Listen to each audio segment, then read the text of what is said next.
kebenaran sebetulnya. Karena kalau ilmu sudah terlalu positif, hanya akal, dia menghilangkan aspek yang metafisik. Yang kedua ada alienasi, yaitu manusia mengalami keterasingan dari dirinya yang sejati. Kalau kata Hussein Nasr itu kan amnesia ontologis, mengalami kelupaan, lupa akan jati dirinya. Nah ini kan ciri-ciri masyarakat sekarang, mengejar sesuatu yang materialistik misalkan, tetapi lupa terhadap jati diri atau esensi dirinya, maka dia sebetulnya tertipu. Demikian juga sains modern itu mengalami apa yang disebut dengan alienasi. Yang ketiga, tentatif. Kebenaran itu selalu berubah-ubah. Tentatif, tidak pasti. Sekarang kita mengatakan yang A benar, kemudian besok B, besok lagi C. Kemudian ada krisis di dalam ilmu pengetahuan modern, yaitu krisis kebenaran. Kebenaran yang the truth atau al-haq itu kan aslinya adalah Tuhan. Untuk menguatkan data atau argumentasi itu, saya mengambil tiga tokoh filsuf Muslim klasik dan juga tiga tokoh filsuf Muslim modern. Filsuf Muslim klasik itu ya dari abad 12 Masehi, yaitu tokoh Al-Ghazali, kemudian Abu Nasr Al-Farabi, kemudian Ibn Rus. Al-Farabi ini abad ke-9 Masehi, Al-Ghazali abad 10-11 Masehi, Ibn Rus itu abad 12-13 Masehi. Dari tiga tokoh ini saya mendapatkan bahwa sebetulnya sains atau ilmu yang dimiliki manusia itu sama sekali tidak pernah terpisah dengan Tuhan, artinya terhubung. Teori yang kita dapat dari Al-Farabi itu dikenal dengan namanya Al-Aqlul Mustafad. Nah, kalau sudah sampai kepada Aqlul Mustafad, dia sudah berada pada alam ketuhanan. Al-Farabi menyatakan Al-Aqlul Mustafad. Nah, ini dialami oleh para nabi, para wali, dan mereka mengetahui hakikat yang inti dari kehidupan. Yang kedua Al-Ghazali, kita tahu Al-Ghazali itu punya term yang disebut dengan ma'rifat. Artinya sebetulnya sains itu tidak pernah terpisah dari Tuhan.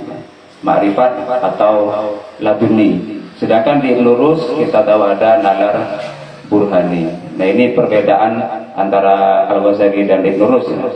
Ada semacam dialektika, tetapi sama-sama menguatkan. Al-Ghazali itu di Ashfi, Ma'rifat, Ibn Rus itu di burhani, dan tidak terpisah dengan Tuhan. Sedangkan di filsafat modern atau filsuf modern itu saya mengambil tiga tokoh, yaitu Naqib Al-Attas. Ini pemikir dari Malaysia ya. Menurut Naqib Al-Attas, dia mengkritik keras juga sains modern yang sebetulnya ilmu pengetahuan itu sebaiknya terhubung dengan Tuhan. Pada akhirnya Naqib Al-Attas itu juga pro ya terhadap ilmu yang bersifat kasfi atau laduni, ilhami, yang sebetulnya itu inti dari manusia. Yang kedua ada Ismail Raji Al-Faruqi, ada bukunya Tauhid and its Implication gitu ya, dan Fazlur Rahman. Fazlur Rahman ini punya buku yang judulnya itu Islam. Dari tiga filsuf Muslim modern ini juga sama sekali ilmu pengetahuan tidak pernah terpisah dengan Tuhan. Selanjutnya masuk kepada definisi apa itu Scientia Sacra. Nah kalau dalam bukunya Syed Hussein Nasr, Scientia Sacra is known as the band that sacred knowledge which lies at the heart of every revelation and is the center of that circle which encompasses and defines tradition. Dalam bukunya Knowledge and the Secret, itu halaman 119. Jadi Scientia Sacra adalah pengetahuan suci itu. Tidak lain merupakan pengetahuan suci yang bertempat di dalam hati atau jantung setiap wahyu agama, dan merupakan pusat yang mengartikan agama atau di agama-agama dunia, agama besar Islam, Kristen, Buddha, Hindu dan sebagainya itu memiliki Saintya Sakra. Jadi tidak hanya Islam saja, karena every revelation, pewahyuan itu semua agama sejak Adam sampai Nabi Muhammad. Yang kedua, Saintya Sakra juga Saintya Sakra is not the fruit of human intelligence, speculating upon or reasoning about the content of and inspiration, yaitu Saintya Sakra bukanlah ilmu yang seperti ilmu modern. Ya, ilmu modern kan sudah meninggalkan metafisik Tuhan. Jadi bukan cirinya kan rasional, spekulatif, bukan seperti itu, tetapi dari hati, yaitu spiritual. Selanjutnya, kalau dalam Islam, and it is in this traditional sense of ma'rifah, that metaphysics or the science of the real. Jadi Saintya Sakra itu nama lain dari ma'rifah. Kalau dalam istilah tasawuf Al-Ghazali tadi ma'rifah, di mana ini merupakan ilmu kepada yang real, yang nyata, science of the real, can be considered as identical with Saintya Sakra. Dan ini hanya bisa diraih melalui intellection, kata Nasr itu.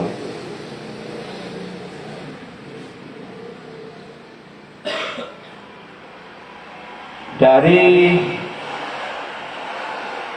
kerangka teori, ya, masuk kepada kerangka teori saya filsafat ilmu dengan mengurai ontologi, epistemologi dan aksiologi, maka ontologi, epistemologi, aksiologi saya lawankan dengan sains modern. Nah, kalau ontologi, sains modern itu hanya meyakini aspek yang fisik, yang nyata.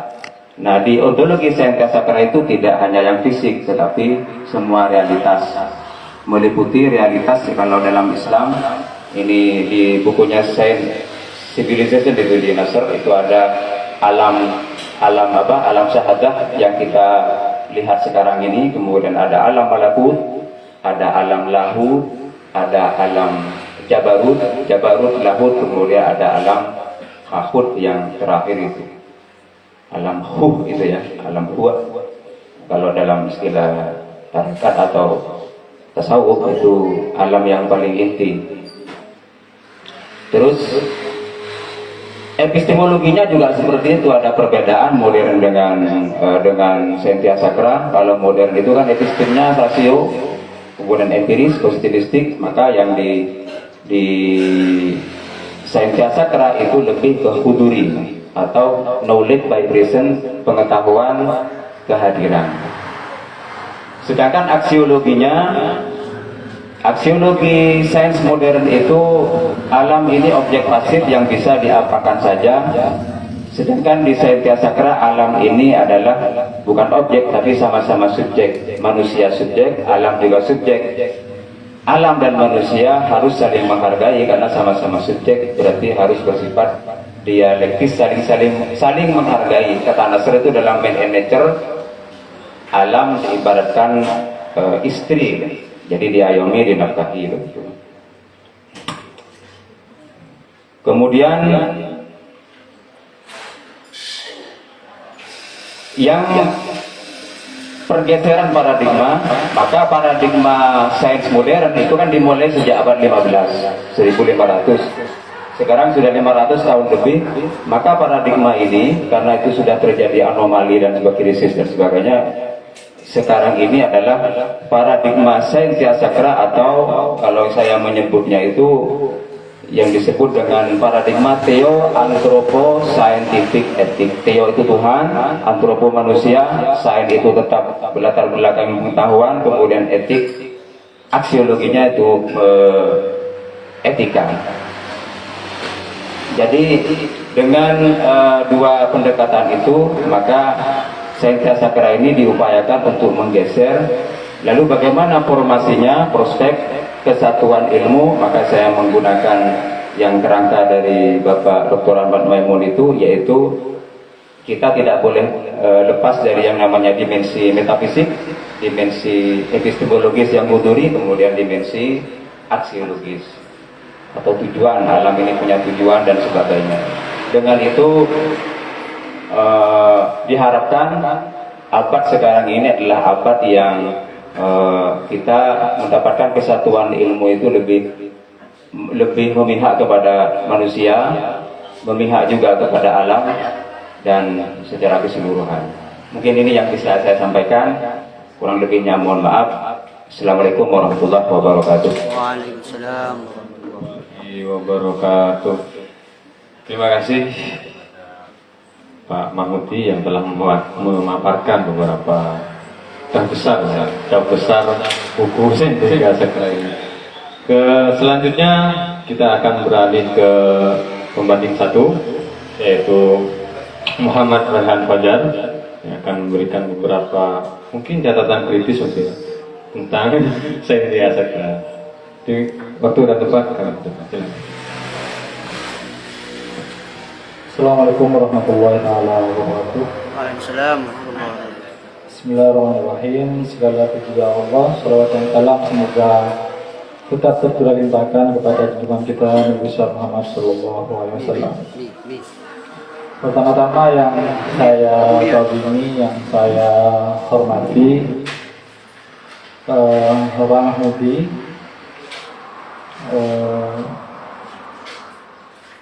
beliau adalah guru kultural saya sebenarnya, walaupun saya tidak kuliah di Fakultas Usuluddin, karena beliau memang mengajar di Fakultas Usuluddin di Indonesia. Waktu dulu saya di Indonesia di Fakultas Syariah, tapi waktu di Indonesia proses pembelajaran saya itu memang beberapa inspirasinya salah satunya dari Pak Mahmudi, karena beliau itu salah satu dosen yang sejak dulu memang produktif menulis ya. Terus yang kedua yang saya kagumi dan juga saya hormati, Dr. Kiai Haji Ahmad Maimun Samsudin. Beliau juga guru saya di Intika. Dulu masih kuliah di Intika, beliau adalah guru favorit saya karena memang seingat saya kuliah di Fakultas Tarbiyah itu yang paling serius itu materinya Pak Maimun dulu. Jadi secara ilmu, jadi sangat menikmati sekali. Nah, termasuk beberapa buku-bukunya itu memang beliau konsen dalam dunia pemikiran ya, filsafat. Makanya bersyukur sekali pada kesempatan kali ini juga bisa hadir ke tengah-tengah kita, menemani kita bersama untuk weekend bersama ya, belajar bersama. Nah, jadi kalau komentar moderator tadi catatan kritis ya, saya tidak tahu kritis seperti apa, karena kritis itu kan ada dua macam ya, ada kritis yang langsung masuk ke rumah sakit, ada kritis yang secara ilmiah seperti itu. Tapi mungkin pada kesempatan kali ini posisi saya itu mungkin lebih kepada pembaca ya. Mungkin ada beberapa poin-poin penting yang mungkin juga nanti ingin saya pertanyakan juga soal buku yang sudah ditulis oleh Bapak Mahmudi ini. Teman-teman sekalian, yang di Asakra Solution Maker ini menurut saya menarik karena dia hadir ke tengah-tengah kita hari ini dalam perdebatan tentang agama dan sains yang terus mengemuka hingga hari ini ya. Nah, perkembangan sains dan teknologi itu di dunia saya rasa kita sudah tidak bisa membendungnya. Tahun 2017 atau 2015 kemarin ya, bisa dikoreksi, ada orang bernama Dian Johnson. Dia seorang pengusaha di Amerika Serikat yang menginvestasikan kekayaannya itu 100 juta dolar Amerika untuk mendanai agenda-agenda pembuatan implan untuk meningkatkan kecerdasan manusia.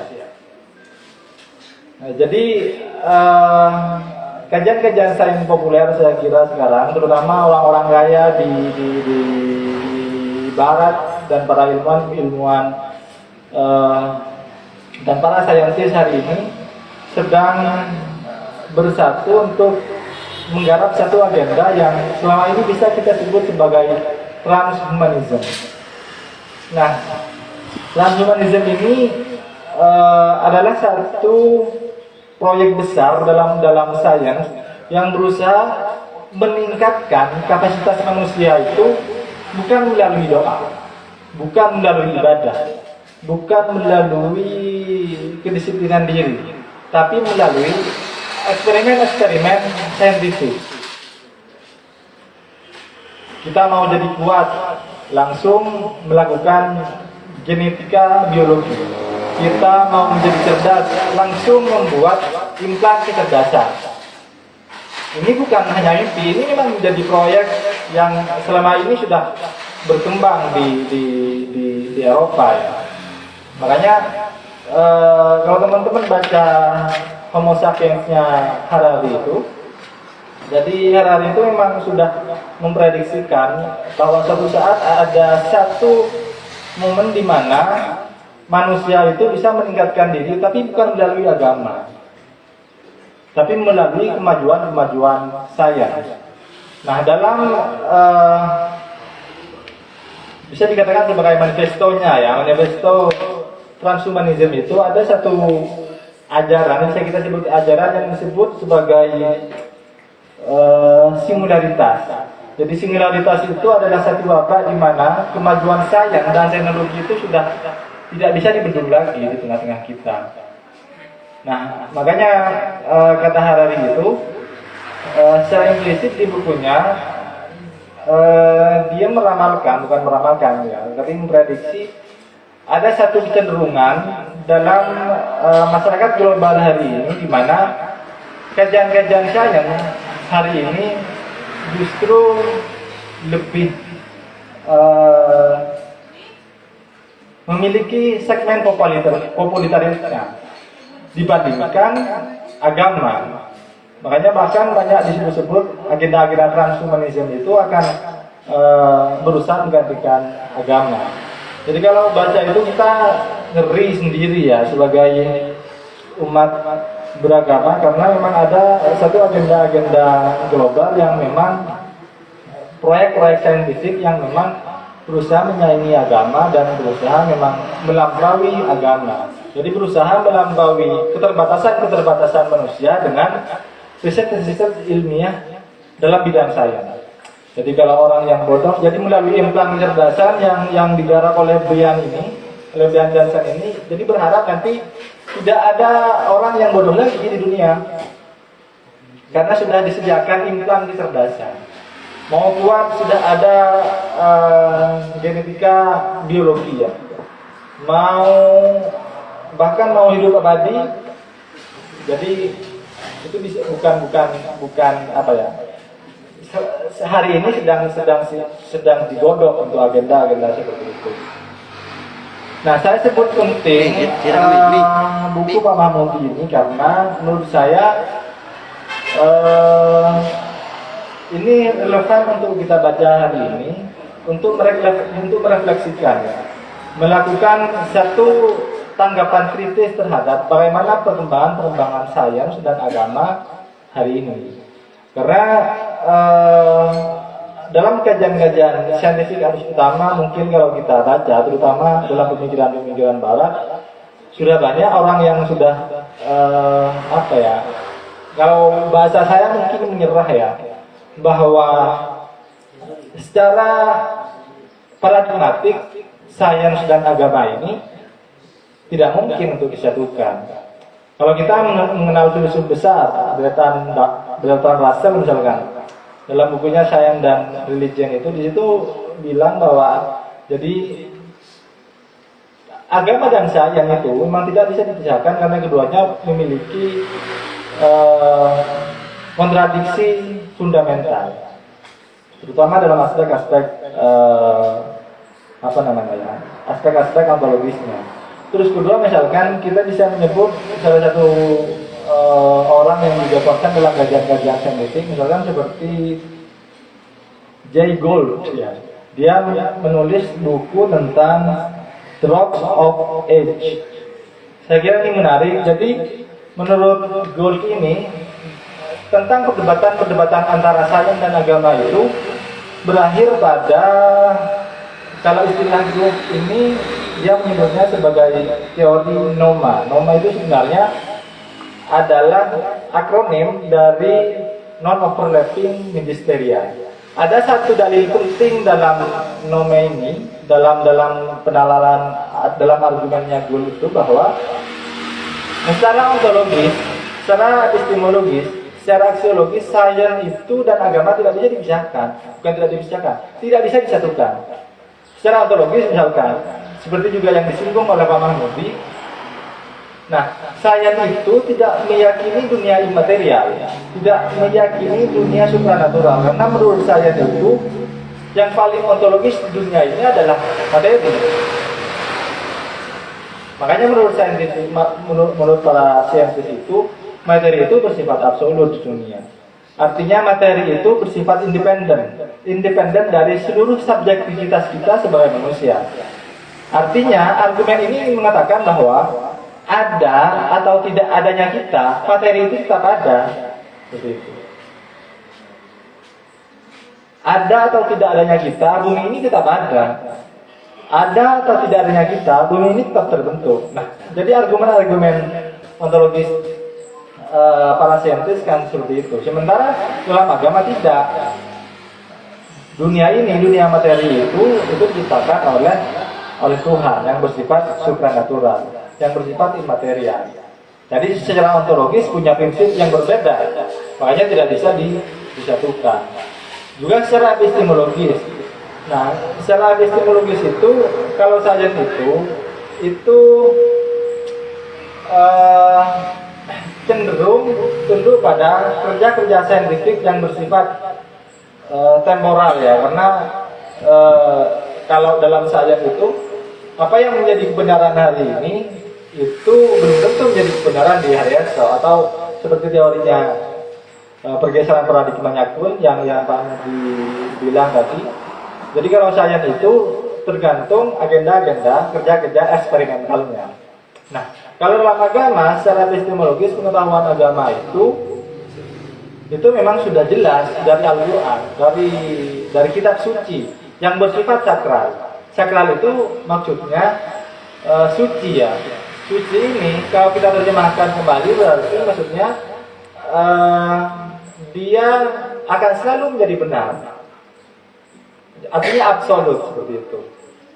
Nah, jadi perbedaan epistemik antara sains dan agama itu, makanya kemudian di situ tidak bisa disatukan. Nah, terus lagi juga dalam dimensi aksiologis. Aksiologis itu berkaitan dengan nilai, kan. Nah, secara aksiologis agama itu bersifat, ya, seperti yang tadi saya sampaikan, sangat absolut. Karena kita tidak bisa menentang kebenaran Tuhan, kita tidak bisa menentang kebenaran kitab suci.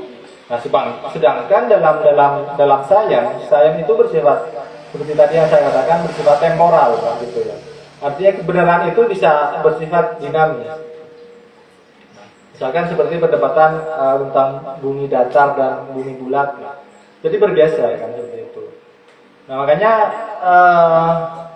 dalam kajian-kajian sains harus utama itu memang posisi agama dan sains itu tidak bisa disatukan. Makanya para saintis itu, terutama yang memang vulgar, ya, seperti misalkan salah satu saintis yang paling vulgar menurut saya adalah Richard Dawkins. Dia tokoh ateis paling terkemuka hari ini. Dia menyebut Tuhan itu sebenarnya ya hanya delusi manusia, hanya ekspresi pemikiran manusia. Jadi menurut Dawkins itu,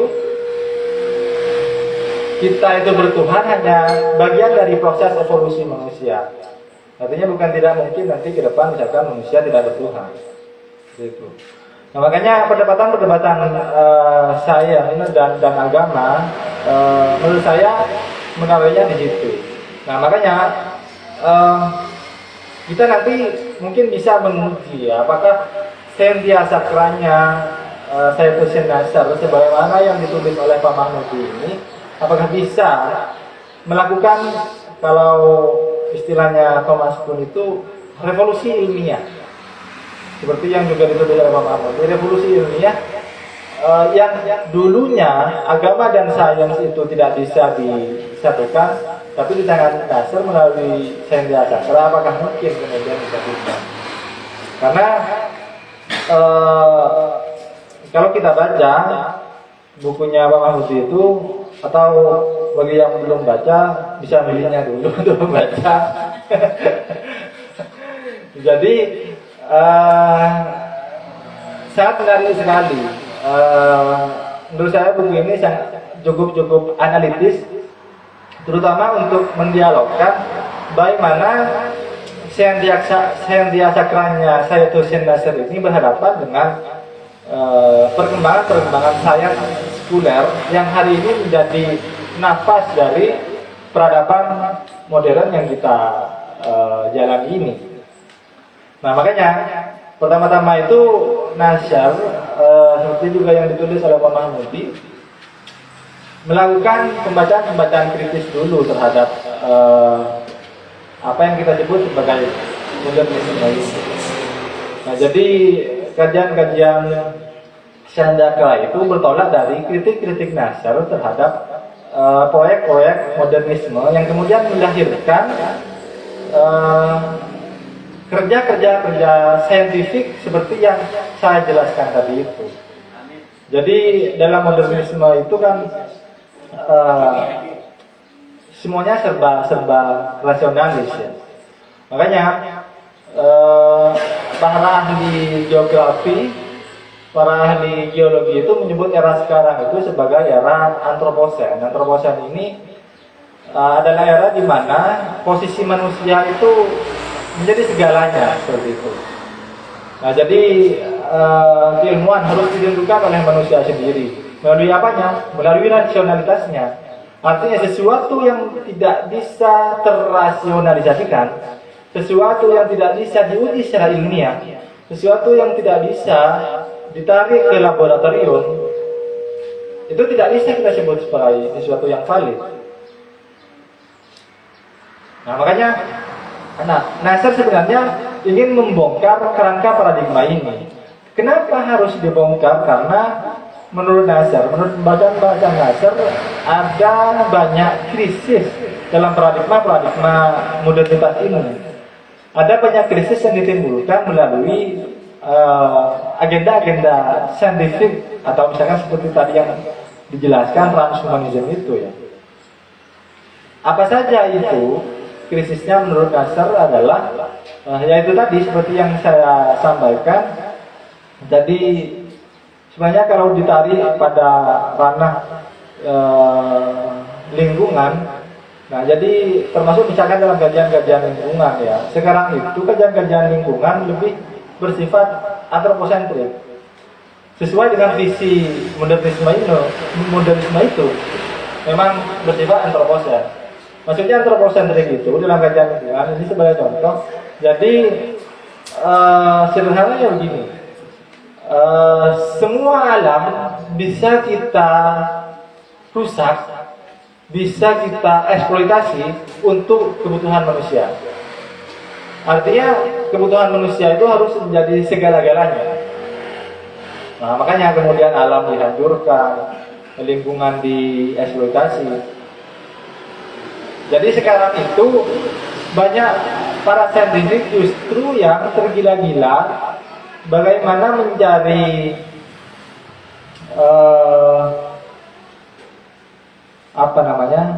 tempat untuk ditinggali di planet lain ketimbang memperbaiki kerusakan lingkungan yang ada di bumi. Nah, jadi salah satu dampak krisisnya dari paradigma modernisme atau paradigma saintifik yang selama ini bergerak dengan memotong spirit agama seperti yang dikatakan Nasr itu adalah keadaan di mana relasi antara alam dan manusia itu menjadi tidak seimbang lagi. Nah, makanya menurut saya Syandia Sakranya Sayyid Hussein Nasr ini pada satu sisi bisa menjadi kritik terhadap paradigma sains modern yang hari ini berlangsung, tetapi di sisi yang lain juga bisa menjadi alternatif paradigma sains yang bisa dibangun ke depan. Nah, tapi kita memang harus mengakui bahwa Syandia Sakranya Sayyid Hussein Nasr itu ini masih, menurut saya masih sangat abstrak ya, karena masih belum diuji coba melalui kerangka saintifik yang misalnya menghasilkan produk ilmiahnya seperti itu. Makanya menurut saya ke depan kita memang perlu melihat secara kritis ya bagaimana dunia ini bergerak. Karena dunia ini bergerak itu tidak bergerak dengan sendirinya. Dunia ini bergerak itu menurut saya melalui sistem kontestasi antara orang-orang yang hari ini menginginkan kemajuan dengan sains dan di sisi yang lain orang-orang yang juga mengamini sains tapi juga mengadopsi agama.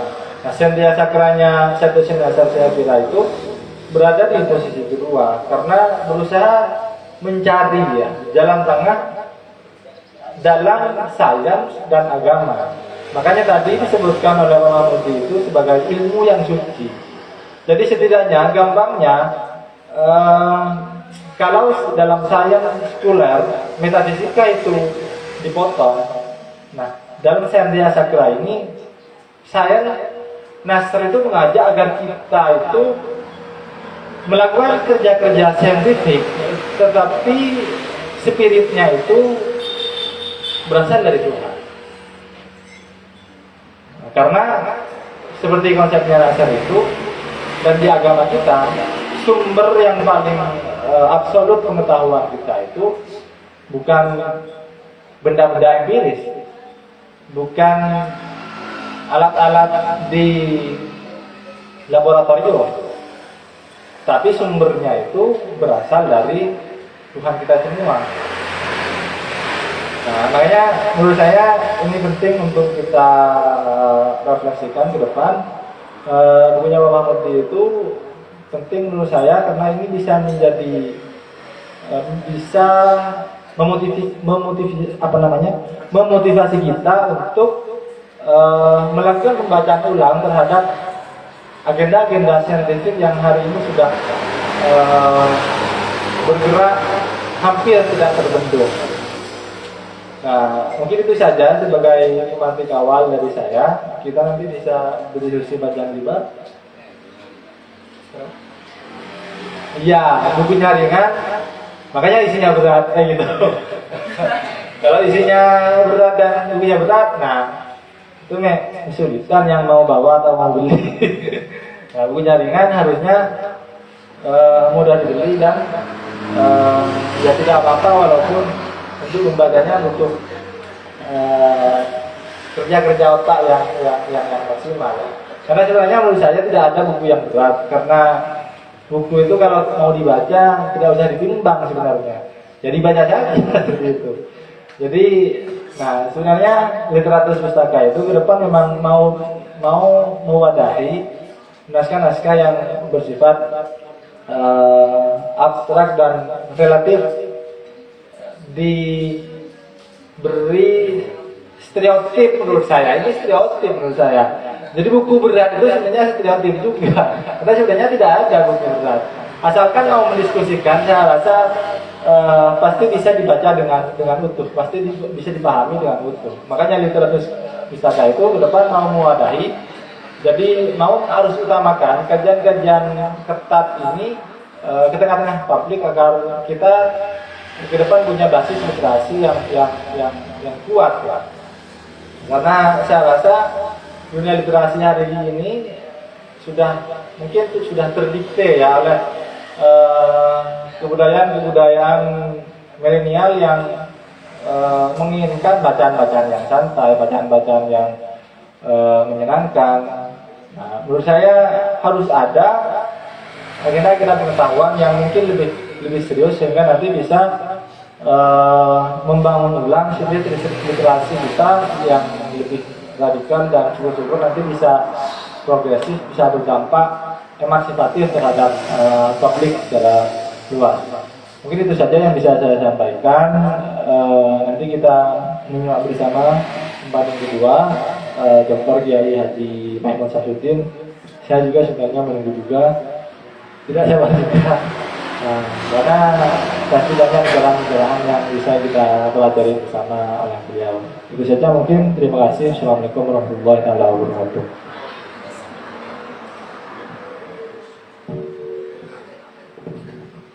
Terima kasih kepada Bapak Rohan Fajan. Ternyata masih mas-mas sebelum Bapak. Tadi sudah dibicarakan beberapa ilmuwan sains modern ya, seperti Pak Harari. Ada juga Said Carol itu nulis yang jauh tersembunyi tentang apa sains modern juga. Terus ada juga yang disebutkan oleh Bapak Rohan itu Richard Dawkins. Ada Richard Leakey juga. Terus apa sih kalau Richard Dawkins itu The Magic of Reality, itu ada tentang sains modern. Ada beberapa sains modern yang keren menurut saya. Nanti teman-teman juga bisa baca. Kalau yang Richard Dawkins itu judulnya Kosmos kalau nggak salah. Kalau ada juga Ernest Mayr, itu judulnya Evolusi. Ada Richard Leakey juga dan semacamnya. Nah, selanjutnya kita beralih ke pembanding kedua yang akan membahas bagaimana sih sebenarnya Sendika Sastra akan lebih mendalami tentang pemikiran Sendika Sastra. Jam ini memang juga penulis tentang Sendika Sastra. Waktu dan tempat.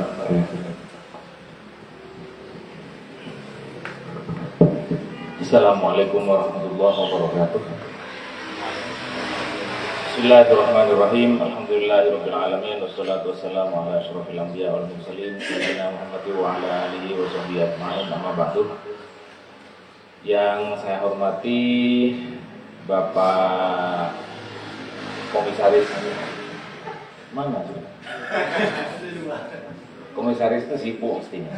Tidak bisa ikut acara ini sampai selesai karena urusannya banyak.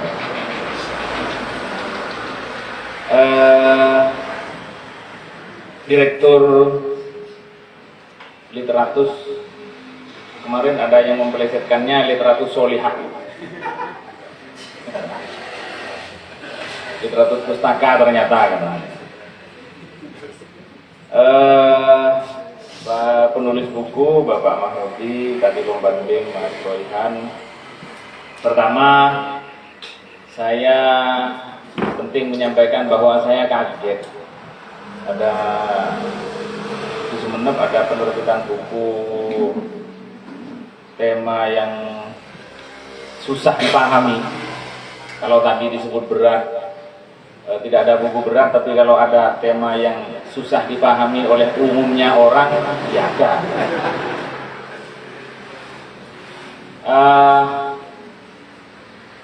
Saya juga diminta untuk membedah buku ini, walaupun saya tidak sempat membaca tuntas dari awal sampai akhir, karena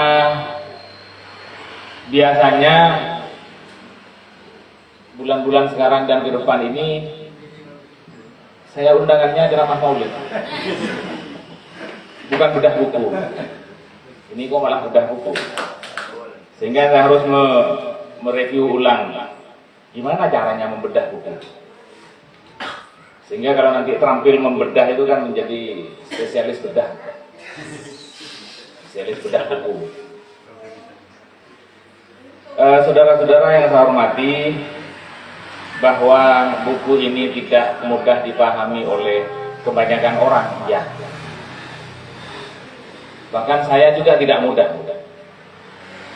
Saya perlu melihat kembali beberapa bukunya Said Hussein Nasr yang ditulis oleh Pak Mahmudi ini, diantaranya adalah ada ini Knowledge and the Sacred. Saya buka-buka lagi karena dulu pernah ngaji buku ini 20 tahun yang lalu. Sekilas begini kira-kira, bahwa kehidupan sekarang ini sebenarnya tidak baik-baik saja. Kalau sebagian orang mengatakan baik-baik saja, berarti dia pengetahuannya itu-itu saja.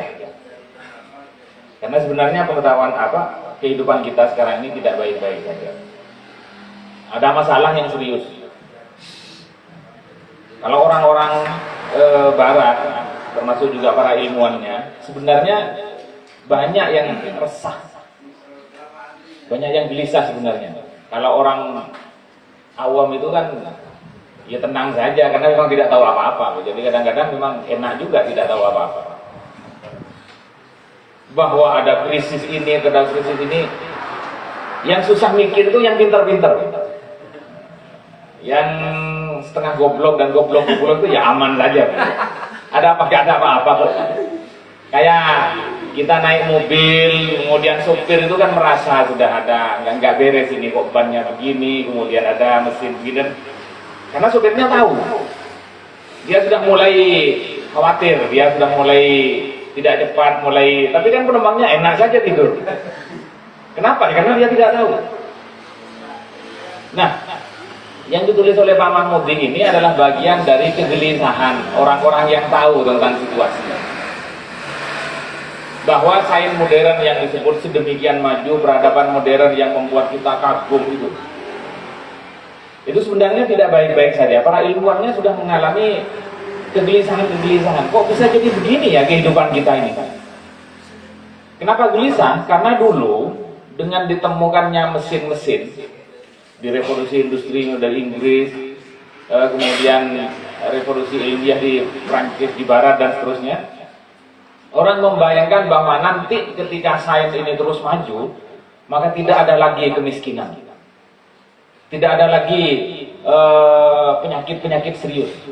Tidak ada lagi bencana alam. Tidak ada, karena semua sudah diketahui, semua bisa diatasi dengan kecanggihan sains. Jadi kehidupan itu serba enak, serba sejahtera. Tapi ternyata di Barat itu justru orang-orang yang secara ekonomi, secara materi sejahtera, secara materi punya penghasilan tinggi, itu malah banyak yang bunuh diri. Sehingga angka bunuh diri meningkat beberapa kali lipat di negara-negara maju. Kalau di negara miskin itu kan bukan bunuh diri sebenarnya, tapi mati sendiri. Kalau di negara maju itu kan mestinya belum mati tapi menghentikan kehidupannya. Kenapa? Orang, ya apalagi ya, padahal dia kekayaan sudah banyak, pekerjaan, keluarga, keadaan tuh sehat, kemudian keadaan negara nyaman. Kenapa masih bunuh diri? Di negara-negara, Eric Fromm itu mencatat di negara-negara seperti Finlandia, di Inggris, Amerika, dan seterusnya. Sampai pernah dicatat dulu, separuh tempat tidur di rumah sakit di Amerika, itu sudah tahun berapa? Itu tahun sekitar 70-an. Separuh seluruh tempat tidur di rumah sakit di Amerika itu ditempati oleh orang-orang yang sebenarnya penyakitnya penyakit depresi. Jadi bukan penyakit karena virus, bukan, tapi karena depresi. Itu separuh orang yang sakit, karena asal usul penyakitnya adalah depresi. Nah, orang lalu berpikir, padahal dulu kita membayangkan ketika modern itu kita sejahtera, kita hidup bahagia. Kok malah semakin banyak yang depresi? Kok malah banyak yang stres? Kok malah banyak yang bunuh diri? Bahkan Hollywood itu adalah tempat yang paling banyak membutuhkan jasa psikiater. Berarti kebanyakan orang-orangnya gila. Dan mestinya kan mereka orang hidup bahagia, dan yang kita lihat di di TV, di film, kita lihat di YouTube. Orang-orang itu kan orang-orang bahagia, kaya, bahagia, tenar. Tenar maksudnya terkenal, bukan tenar kamu dulu.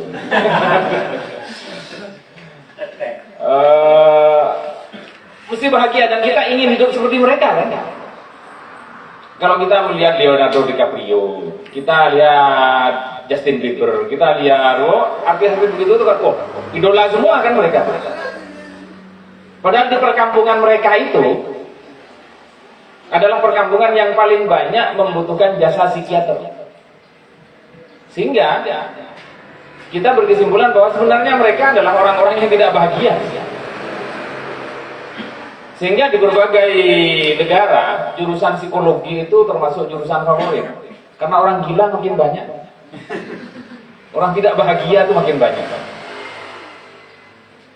Sehingga orang lalu, kok jadi begini ya modern ini? Belum lagi ditambah dengan kerusakan-kerusakan alam. Belum lagi ditambah pemanasan global segala macam itu kan. Orang-orang yang tahu itu resah. Sehingga memperkirakan kalau setiap tahun ketinggian air di laut itu naik sekian senti, maka mereka sampai 40 tahun ke depan akan banyak kota-kota pesisir yang tenggelam. Itu mereka khawatir. Tapi kan orang pesisir tidak khawatir. Kenapa? Ya karena tidak tahu. Maka beruntunglah orang-orang yang tidak tahu.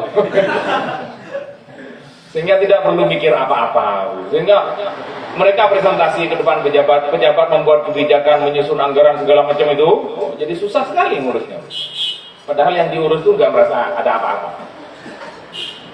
Ini kalau es di kutub utara mencair, nanti air itu naik sekian dan seterusnya begitu. Ya orang kan sudah paham ini bumi kalau pertumbuhan penduduk setiap tahunnya sekian juta, maka tahun sekian akan penuh sehingga kita perlu pindah ke Mars. Ya beliau kering matu dengan ini kan.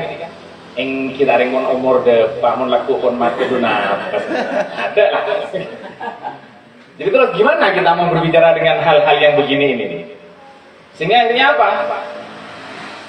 Saya justru sering diundang bukan untuk berbicara begini. Bicara ngiring pembenya macam selawat dan makin molotan. Mentor pada beres ini kemudian mun sakit arep biaya. Ya bentangannya kalau ada tanya pun. Nah itu problem-problem. Jadi mereka sudah membayangkan semakin maju suatu negara, semakin banyak teknologi, banyak pabrik segala macam. Orang Jerman resah karena ternyata udara begitu kotornya sehingga di kota-kota industri itu orang kena penyakit paru-paru meningkat lebih 400% dalam 10 tahun terakhir. Orang kan susah kan kalau sudah begini. Kok jadi begini? Nah begitu kan di sini aman. Nah maka berbicara tentang krisis modernitas kepada orang Indonesia itu susah nyambungnya karena belum merasakan krisisnya. Di membeda krisis itu, kayak audiens biasa ya. Kulakku makanin aja, makan ngare, apa di membeda krisis. Ya kan memang tidak ada, tapi di barat sudah mulai resah. Sudah mulai berpikir tentang bagaimana dan seterusnya termasuk saya dosen master lalu mengatakan bahwa ini masalahnya, nah begitu lalu. Masalah dasarnya itu memang di sains bukan ilmu operasionalnya, tapi dalam dasar-dasar filosofisnya. Karena sains itu bukan semata-mata ilmu tentang bagaimana membuat HP, bagaimana membuat laptop, bagaimana membuat televisi, bagaimana membuat mobil, bukan hanya itu. Tapi di balik bagaimana itu ada pandangan-pandangan filosofis. Atau gampangnya ada keyakinan-keyakinan atau disebut dengan dalam bahasa kita ada akidahnya. Jadi orang sholat itu kan bukan semata-mata ruku, sujud, bukan kan, tapi karena dia yakin kalau tidak sholat masuk neraka sehingga sholat walaupun sholat tidak dapat apa-apa. Kalau jangan terpaksa bisa jadi iya. Coba ada neraka, nah ini kan terus apa aja nih bini begitu tidak bisa sholat senang malah, tidak bisa puasa senang malah, karena ya sebenarnya melaksanakan itu ya terpaksa karena terlanjur yakin ada surga, ada neraka, ada Tuhan. Jadi mereka berpuasa itu kan karena ada itu, mereka sholat karena ada itu. Sains juga punya akidah-akidah gitu. Nah di zaman modern ini sains itu punya landasan satu bahwa orang-orang ilmuwan-ilmuwan barat di zaman modern ini berkeyakinan bahwa ada naturalisme. Artinya alam ini berjalan dan bekerja sendiri menurut hukum-hukum alam, tidak ada yang mengendalikan. Ya ocean ya polana onun dem ocean gini kan. Tak usah beda Tuhan, tak usah. Mulai beda yang tasik, kok pemanasan sinar matahari menguap jadi awan, nanti itu akan hujan. Terjadi sendiri menurut hukum-hukum yang itu di antara prinsipnya. Jadi mereka berkeyakinan begitu. Jadi akhirnya apa? Tidak perlu ada Tuhan. Maka kita ada Tuhan, matahari itu akan tetap berputar karena memang ya hukumnya begitu, hukum alamnya. Sudah ada aturan-aturan mainnya.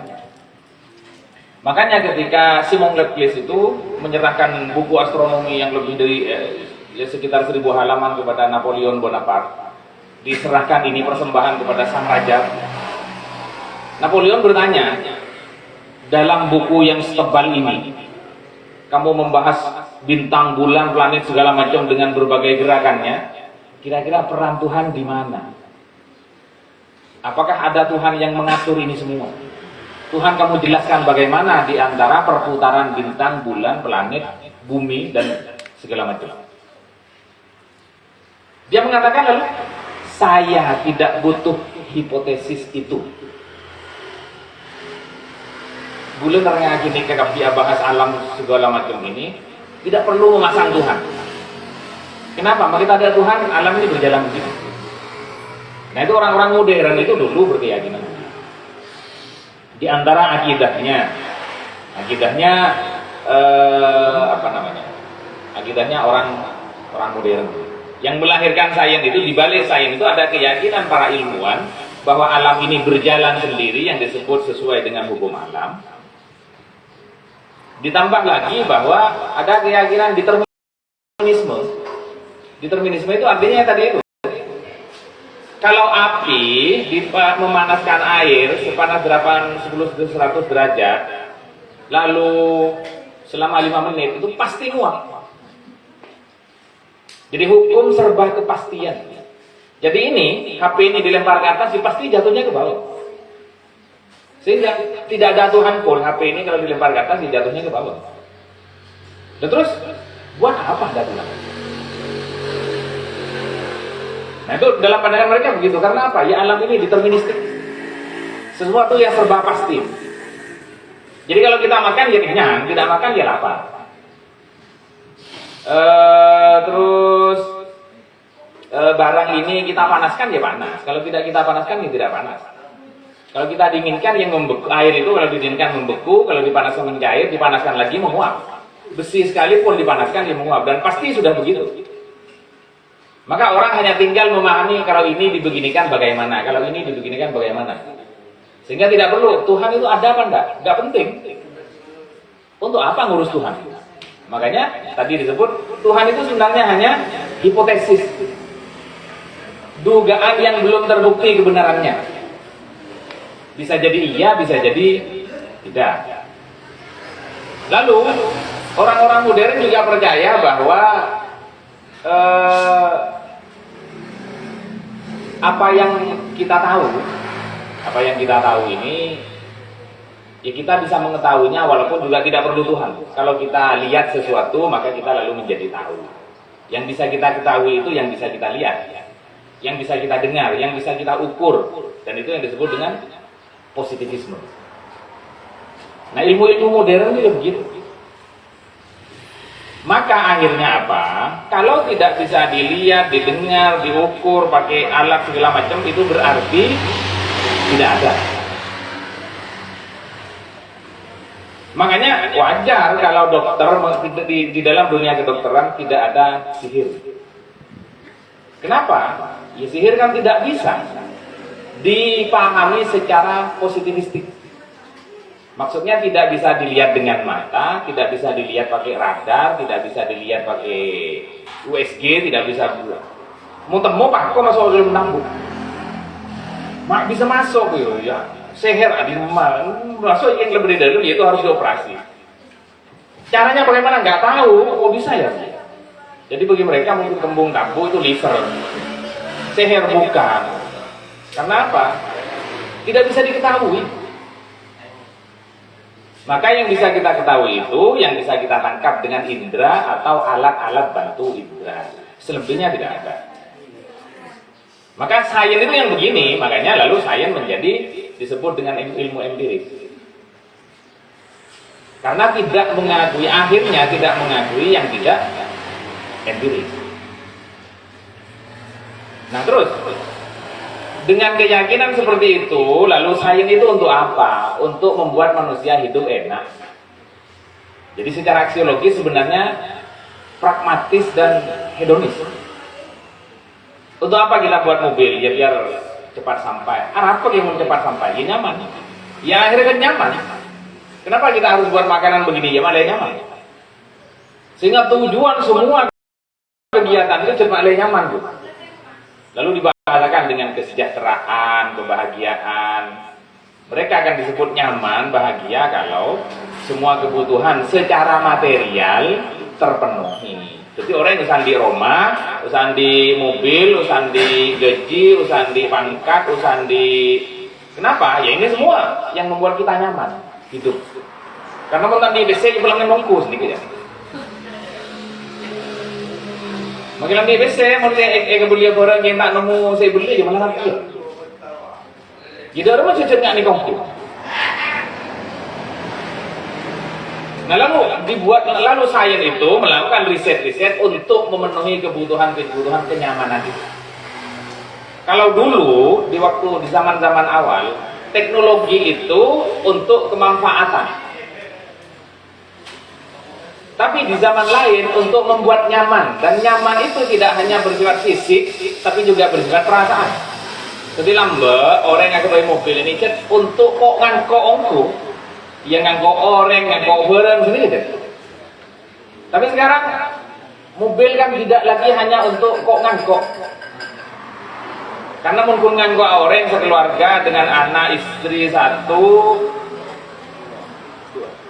dua, anak tiga, masa cukup. Kenapa harus Fortuner? Masa asisten menteri, gitu. Kalau bawa Avanza itu nanti dikira sales. Padahal fungsinya sama saja ngangkut. Tapi kan butuhnya tidak lagi butuh angkutan, tapi butuh gengsi. Nah teknologi itu lalu memenuhi itu, memenuhi kenyamanan perasaan, memenuhi dan seterusnya begitu. Sehingga kadang-kadang orang kan disibukkan dengan hal-hal yang begitu, disibukkan dengan protokoler, disibukkan dengan transportasi, disibukkan dengan, jadi sibuk malah asalnya teknologi itu untuk mempermudah, kadang-kadang jadi bersibuk. Saya sering di pondok itu ketika mau ngajar masih bawa laptop, masih harus pakai LCD, dimasang kabel itu beberapa. Apa jadi melarat ya setelah ada teknologi? Sebenarnya ini kan untuk mempermudah, kenapa lalu menjadi mempersulit? Sehingga akhirnya apa? Saya tidak pernah pakai lagi. Karena apa? Setelah padam ini juga nggak bisa. Padahal di beberapa daerah itu mungkin lebih banyak padamnya daripada nyalanya. Kok malah jadi mempersulit teknologi, dan orang lalu menjadi tidak berdasar kebutuhan lagi, tapi berdasar keinginan, berdasar dan seterusnya. Sehingga HP yang masih bagus harus diganti karena ada produk baru. Apalagi baju. Kan tidak ada ceritanya baju, orang beli baju lagi setelah rusak, kan tidak ada sekarang. Yang ada itu adalah orang beli baju setelah bosan. Itu bosan karena ada yang baru. Nah sekarang teknologi kan perannya begini nih, kok jadi terus begini. Kita lalu akhirnya menjadi susah dengan hal-hal yang mestinya kita tidak perlu susahkan. Sehingga akhirnya karena merasa begitu, saya kalau mau ngajar yang ngajar saja. Hanya tinggal bawa sidro ya sudah, coret-coret saja. Kalau mau catat, nggak mau dicatat nggak apa-apa. Daripada saya masih masang begini terus. Akhirnya setelah menjelaskan semua, paling mahasiswa minta filenya loh. Setelah minta filenya, itu pun nggak dibaca, hanya dikoleksi. Ada yang lebih kurang ngajar lagi, dipakai diganti nama penulisnya, dipresentasikan di tempat lain. Itu kreatif sekali. Ada orang bawa, kasih tahu ke saya, ini loh ada orang bikin bahan begini loh, ini kok punya saya, tapi namanya kok bukan. Ada yang lumayan kreatif, diganti warna-warni, ditambah kembang-kembang. Ya inilah teknologi. Nah, dasarnya apa ini sebenarnya? Ya karena orang kebanyakan terbawa dengan kepentingan hedonistik.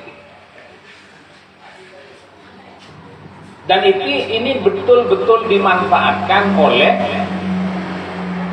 perusahaan-perusahaan. Karena orang kalau mau beli baju, nunggu baju rusak, perusahaan itu nggak jalan. Orang mau beli mobil, nunggu mobil rusak, perusahaan nggak jalan. Perusahaan laptop ini, kalau orang mau ngubah laptop itu karena rusak, ya lama apa lakunya. Terus sementara karyawannya harus bekerja setiap hari, harus digaji setiap bulan. Lalu produknya nggak laku gimana? Lalu dipaksa orang untuk membeli walaupun tidak butuh. Lalu kebutuhan diubah dengan keinginan, dengan gengsi, dengan kepentingan, dengan prestise, dengan...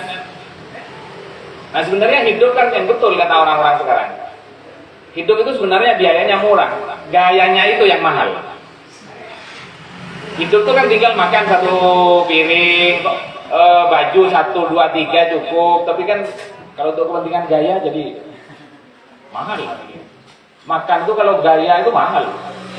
Restoran jual makanan seperti ini di tempat lain itu bisa 50.000, ini bisa 100.000 karena gayanya. Nah hal-hal yang begini ini yang sebenarnya orang-orang barat sudah resah. Kok jadi begini ya? Yang membuat stres orang-orang kan begini. Mengejar gaya hidup sebenarnya tidak mampu. Kalaupun telah mampu, dia masih ingin yang lain lagi, sehingga sampai kepada puncaknya ada titik jenuh di mana orang yang sudah terpenuhi semua keinginannya akan stres juga. Lalu saya ingin apa lagi ya? Sepertinya sudah semua. Pada benar yang antara lain dan mereka yang tarik kapal. Demer lah. Di budaya pakai kiri-kiri sabo itu lah jotoju. Apa aja orang benar. Kok jadi begini kan kayaknya orang stres. Dia ingin rekreasi tapi seluruh tempat rekreasi sudah dia kunjungi. Terus udah mau. Ya jalan mau sabar tojo. Kamar teker. Yang orang yang sudah tempat rekreasi, arah pemondong dengan di bengkulu mak terus antar desa. Entar ngakan itu sambil bikin sabar. Apa ngakan di bengkulu? Karena apa? Dia yang makan di rumahnya sudah, di seluruh restoran itu sudah. Yang terus apa boleh ya? Ngakan di rumah ya, tak nyaman ngakan. Akhirnya ntar ke pinggir sabar ngakan. Ya orang begini, sudah mulai pinggir sabar, pinggir apa boleh pinggir tasir. Terus akhirnya stres juga. Nah makanya di barat itu lalu banyak orang-orang stres gara-gara begitu. Sudah sampai di titik puncak lalu jenuh. Sebagian lalu menyebut sukses toksik, sukses yang beracun. Oh ya enak ya kalau itu sukses, padahal kata orangnya tidak enak. Nah situasi-situasi begitu yang kata Ferdian Nasr disebutkan oleh Pak Mahfud ini sumbernya adalah sains, tapi hal-hal yang bersifat filosofis, yang bersifat keyakinan di balik sains. Jadi sainsnya sebenarnya tidak ada masalah orang melakukan riset begini, tapi keyakinan di balik sainsnya itu yang bermasalah. Misalnya untuk apa ini? Untuk hidup nyaman. Kenapa harus begini? Karena Tuhan tidak ada. Terus kalau ada begini itu tidak benar, yang benar yang kita lihat, yang benar yang kita tangkap dengan indera, yang tidak ditangkap dengan indera tidak benar dan seterusnya. Makanya lalu ada orang mengatakan begini, sains modern itu terlepas dari segala kemampuannya, bisa bikin alat segala macam, melahirkan teknologi yang sedemikian canggihnya, tetap punya kelemahan mendasar. Karena apa? Mereka meyakini segala sesuatu bisa diketahui oleh sains. Kalau tidak dijangka oleh sains, berarti tidak ada. Maka ada orang barat, ada seorang filosof Inggris, namanya Sir Arthur Eddington. Dia mengatakan begini, sains itu ibarat jala. Orang-orang barat itu banyak yang berniat, bermaksud untuk menangkap ikan teri, tapi menggunakan tidak ada sebenarnya. Sigmund Freud menyebut sebut itu ilusi, hasil imajinasi manusia. Apalagi berbicara siksa kubur, nggak ada. Buktinya apa kalau ada? Coba orang dikubur, pasang CCTV, kita sambung ke laptop, kita tonton bersama, apa benar lalu datang malaikat? Ternyata tidak ada apa-apa. Terus kalau tidak ada apa-apa, berarti tidak ada alam kubur, tidak ada malaikat. Nah itu persis seperti orang yang ke gendul yang gue cari ngejagalan, pulang tak ngene gendul, panggungnya pada gendul, muncagalan betul. Nah itu memudahkan bahwa ada persoalan-persoalan, ada kelemahan-kelemahan begitu. Jadi sehingga orang yang ahli sains pun sebenarnya di bidang-bidang yang lain bodoh karena dia tidak tahu hal-hal yang tidak bisa ditangkap oleh Ibrahim. Nah sebenarnya orang-orang Barat banyak sudah berpikir begitu.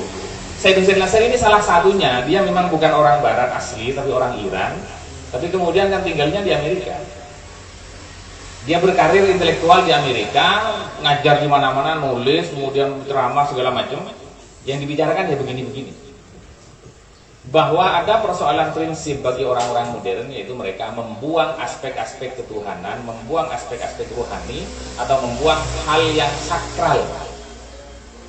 Karena bagi orang modern tidak ada yang sakral, tidak ada yang rohani, tidak ada yang semua yang kita lihat ini. Karena apa? Ada keyakinan yang disebut naturalisme dan materialisme. Sebenarnya yang bisa kita lihat, ya odir yang akan menangakan ya susah, melapar itu saja. Ya odir sebenarnya di BC. Sehingga kadang-kadang jadi ruwet kan? Orang tua kita bekerja untuk dapat uang, uangnya untuk menyekolahkan kita. Kenapa kita harus sekolah? Agar kita setelah lulus sekolah bekerja. Kenapa harus bekerja? Agar dapat uang. Uangnya buat apa? Buat anak kita. Anak kita mau sekolah. Sekolahnya anak kita, ya untuk kerja. Kerjanya untuk apa? Biar dapat uang. Uangnya untuk anaknya lagi. Ya ini kan muter-muter saja begitu. Kita bekerja untuk apa? Ya untuk hidup apa? Misalnya hidupnya saya punya anak sekolah, untuk biaya sekolah anak. Kenapa anaknya harus disekolahkan? Setelah lulus biar punya pekerjaan. Kenapa harus bekerja? Ya biar dapat uang. Terus uangnya untuk apa? Ya untuk anaknya lagi. Kenapa anaknya? Anaknya mau disekolahkan juga. Terus anaknya sekolah buat apa? Ya dapat pekerjaan lagi, dapat penghasilan, terus begitu.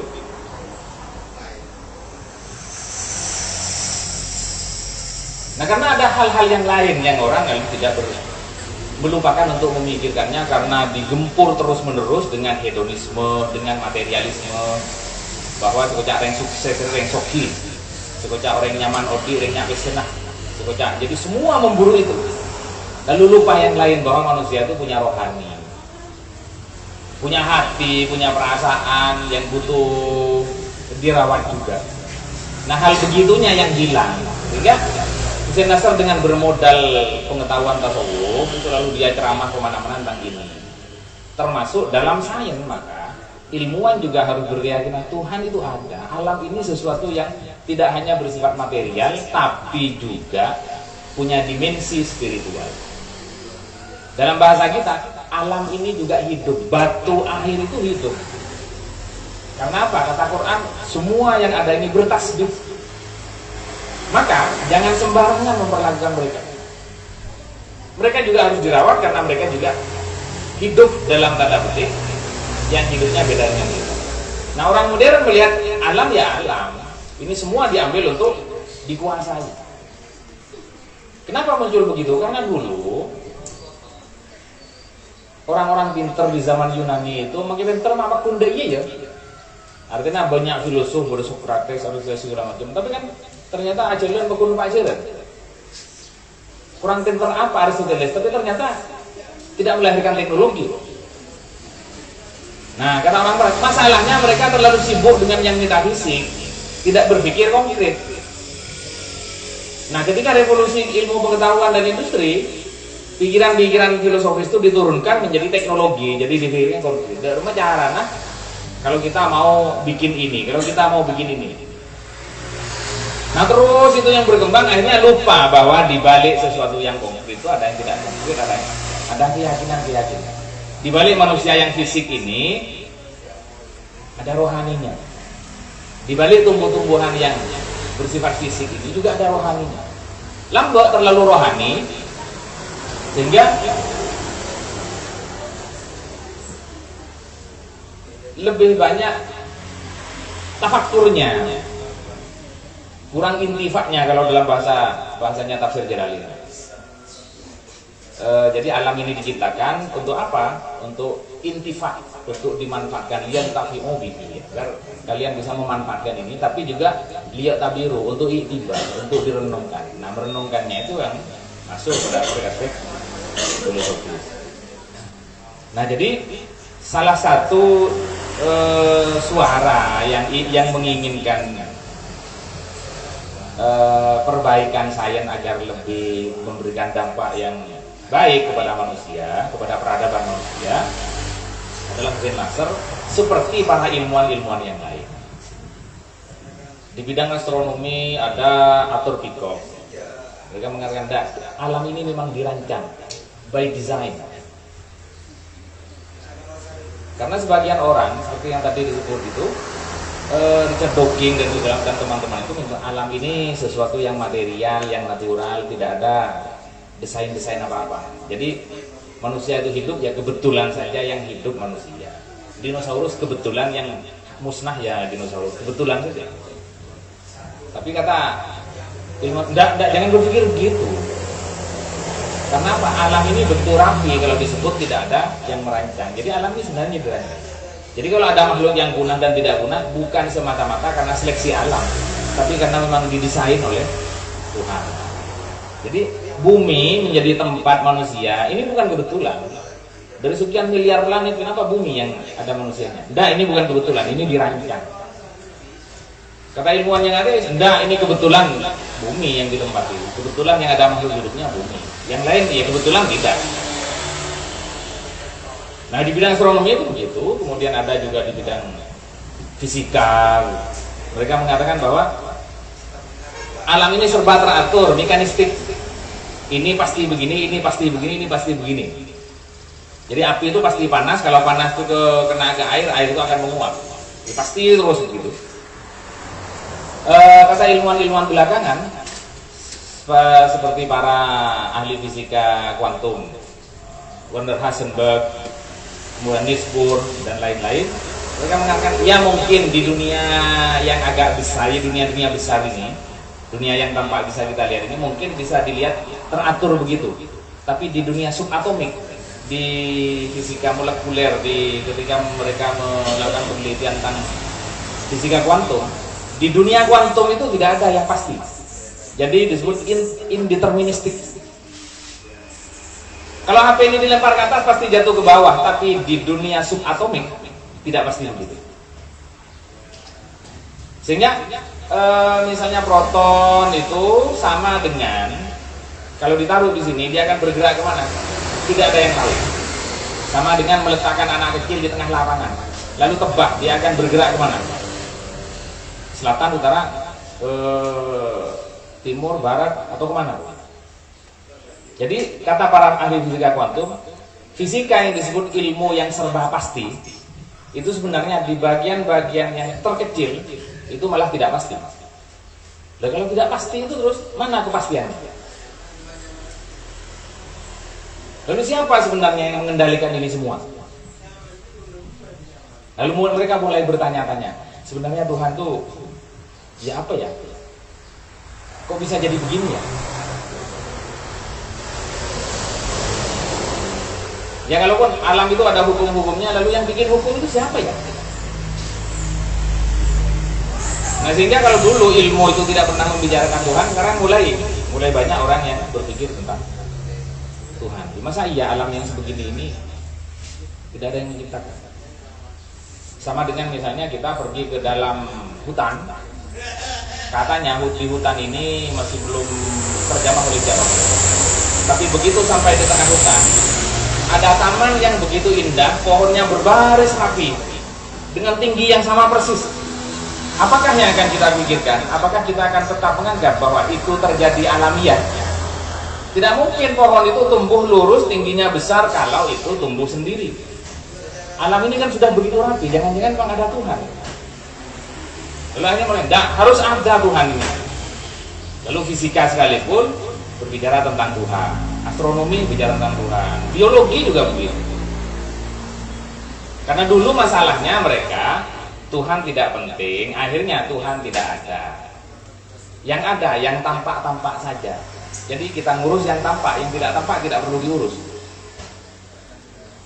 Nah itu yang disebut dengan keyakinan-keyakinan di balik sains. Sains itu ada begitunya. Sehingga lalu mempengaruhi perkembangan sains. Lalu sains itu memperlakukan manusia sama dengan mesin-mesin. Manusia pun sama dengan mesin. Nah, hal-hal yang begitu yang ingin dirubah lagi oleh orang seperti Syed Hussein Nasr, seperti para ilmuwan-ilmuwan yang lain. Jadi Syed Hussein Nasr itu satu di antara para ilmuwan yang mengkritik sains, ingin memperbaiki sains karena di balik sains ada keyakinan-keyakinan yang salah. Ini harus diperbaiki lagi. Gimana caranya? Mengingatkan kembali, memperkenalkan kembali tentang dimensi spiritual, tentang dimensi rohani, tentang Tuhan di balik semua yang ada. Jangan hanya berpikir semua yang tampak, karena di balik yang tampak itu ada hal yang tidak tampak yang justru menggerakkan ini semua. Maka lalu dikutip salah satunya, Rumi mengatakan, jika engkau melihat sampah beterbangan, apakah kamu akan berpikir sampah itu terbang sendiri? Pasti tidak. Karena kalian akan mengatakan itu diterbangkan oleh angin. Maka begitu juga alam ini. Ketika bumi ini berputar, matahari berputar, galaksi berputar, manusia hidup, tumbuh-tumbuhan tumbuh, mati, kemudian tumbuh lagi, itu semua ada yang menggerakkan. Mestinya orang berpikir sampai ke sana. Memang tidak bisa pakai fisika, tidak bisa pakai astronomi, tidak bisa pakai sains, tapi memang harus pakai ilmu yang tadi itu, sains biasa ya. Memang harus belajar agama, memang harus belajar tasawuf, memang harus belajar filsafat, karena itu bukan sains. Sains jangan merasa dia paling tahu tentang segala hal. Dia tahu baik aspek tertentu dari realitas, tapi dia tidak tahu tentang aspek yang lain dari realitas. Maka jangan merasa yang benar itu hanya yang menurut sains, yang bukan sains tidak benar. Yang bisa diketahui itu hanya yang bisa dijangkau oleh sains, yang tidak bisa dijangkau oleh sains berarti tidak diketahui. Kalau tidak diketahui berarti tidak ada. Itu yang disebut kemudian dengan saintisme atau kesombongan sains. Itu yang bisa saya ceritakan, berbagi cerita untuk sekedar bukan membedah tapi memudahkan buku yang ruwet ini. Karena kalau baca begini ya tidak seperti baca novel. Yang ini bisa selesai sekali duduk. Kalau novel berapa halaman? 224 halaman. Tapi kalau buku begini ini yang bacanya harus bolak-balik lagi. Bukan karena bahasanya tidak baik, tapi memang temanya tidak mudah dicerna oleh kebanyakan orang. Kenapa? Karena kebanyakan orang memang tidak terbiasa mencerna yang susah-susah. Kita kalau suruh baca buku kan nyari buku cerita, gampang kan memahaminya. Novel saja kan novel yang standar-standar begitu. Kalau suruh baca novelnya Hemingway, Najib Mahfud segala macam itu novel apa? Novel yang kelas apa namanya? Kelas Nobel kan kita tidak suka malah membacanya. Novelnya perang saja nggak suka. Dulu saya sering nyinggung santri-santri itu bacanya kok ya novel-novel hanya ayat-ayat cinta. Apa Laskar Pelangi begitu. Kenapa? Ya gampang dan tren. Kalau novel yang berat-berat ini novel apa kalau tidak menarik? Ya baca buku juga begitu. Buku ini tentu saja memang tidak gampang untuk kebanyakan orang. Kalau tidak percaya coba. Ya belilah. Malangnya penulis buku itu kalau sudah terbit banyak teman yang berebut meminta. Sungguh malang. Nulisnya susah, mikir begitu, itu nggak detik aku minta. Mestinya kalau memang dia berteman, saya selalu mengatakan, bukan saya karena penulis buku, bukan, karena saya merasakan. Nulis buku begini ini berbulan-bulan, orang harus berpikir ruwet. Pak Mahmud itu sudah nggak hitung rambutnya yang rontok berapa. Ini pakai kopiah bukan karena warok ini.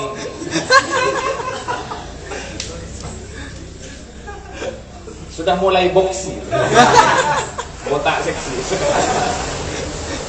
Kalau saya pakai kopiah ini kan karena saya kiai, kiai tidak pakai kopiah. Dan kiai itu agar lebih berwibawa sudah harus ada uban-ubannya. Karena itu akan dianggap sudah mulai meninggalkan dunia hitam. Sudah beruban. Kok sepertinya jadi kiai kalau tidak uban kurang wibawa. Ya berubanlah selagi masih muda. Jadi jangan diminta ini ya, saya mohon jangan diminta. Saya walaupun disuruh membedah, tidak minta ke panitia. Mau temu ya keren. Ya kenapa saya menjaga jangan diminta lah, kasihan. Kalau perlu nanti saya beri. Tapi ya kalau teman keren burung semuanya. Anda yang lain mestinya teman itu kalau ada temannya nulis buku, ini berapa ini 100.000, jadi 200. Nah kan cek ini kan. Ya ngajar kok kan. Buat lebih ini lah kalau apresiasi saya kepada penulisnya. Orang kok selalu nulis tak tahu, masa aku pun minta. Padahal bayar itu lebih mudah daripada menulis. Ada kok justru promosi. Kalau pakaian dalam saja dipromosikan, masa buku tidak dipromosikan? Apa buku ini tidak lebih penting dari pakaian dalam? Gitu kan. Jadi kalaupun misalnya Anda tidak mau beli, tolonglah sampaikan ke teman-temannya untuk membeli. Gula tak beli, gula tak minat.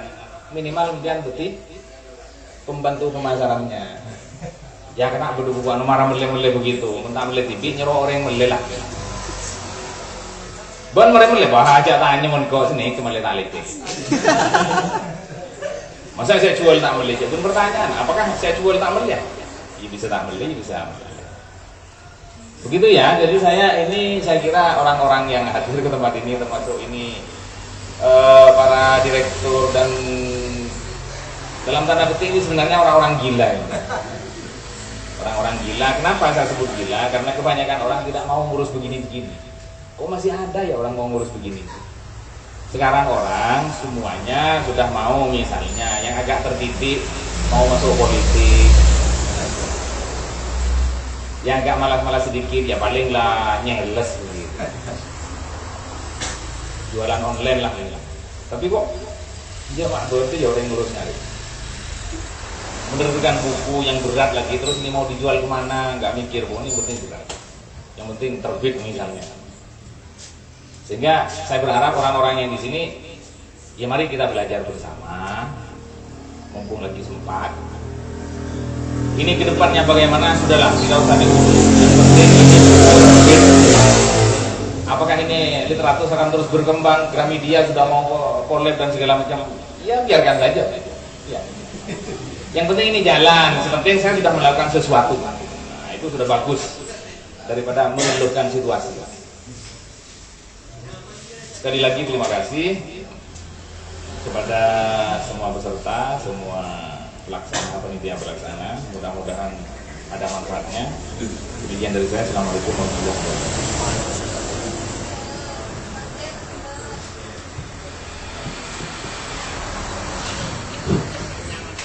Terima kasih pemaparannya terhadap Kiai Mimun dan para penyaji yang lain.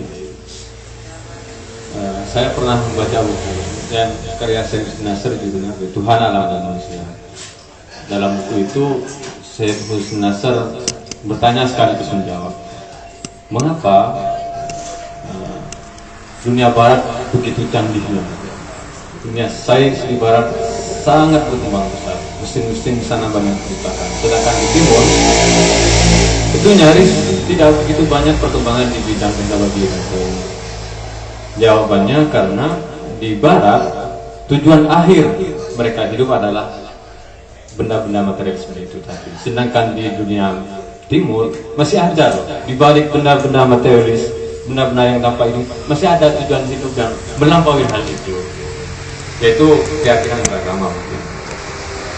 Dan Einstein sendiri pernah bilang bahwa kalau saya boleh jujur, sains itu lebih banyak merusak daripada memberikan solusi baik. Begitu kata Einstein. Jadi Einstein itu yang yang pembuat teori, yang membuktikan teorinya Sir Arthur Sapit Eddington tadi yang disebutkan oleh Kim Moon itu. Nah, mungkin dari teman-teman ada pertanyaan, dipersilahkan. Saya tidak akan menyebutkan berapa banyak karena disesuaikan dengan waktunya. Silakan ke sini.